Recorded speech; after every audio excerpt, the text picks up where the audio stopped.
i7 ગુજરાતનો અવાજ। નમસ્કાર દર્શક મિત્રો, i7 ન્યૂઝ ગુજરાતીની સાથે હું છું આપની સાથે પાયલ બામભણિયા। તો જોઈએ આજના મહત્વના સમાચાર। સંતરામપુરના ભંડારા ખાતે આદિવાસી પરંપરા મુજબ પૂર્વજોની યાદ કરી અને શીરા પૂજન કરવામાં આવ્યું।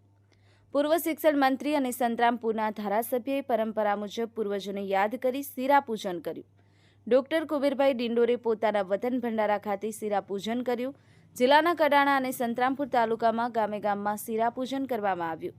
પૂર્વ શિક્ષણ મંત્રી કુબેર ડિંડોર ઢોલ નગારા સાથે આદિવાસી નૃત્ય કરતા જોવા મળ્યા। દેવ દિવાળીના દિવસે આદિવાસી સમાજ દ્વારા પૂર્વજોની યાદમાં શીરા પૂજન કરવામાં આવતું હોય છે। પૂર્વજોને યાદ કરી અને શીરા અર્પણ કરવાની વિધિ દેવ દિવાળીના દિવસે વર્ષોથી વિશિષ્ટ આદિવાસી ધાર્મિક પરંપરા દર્શાવે છે। Bureau report i7 news Gujarati, Mahisagar.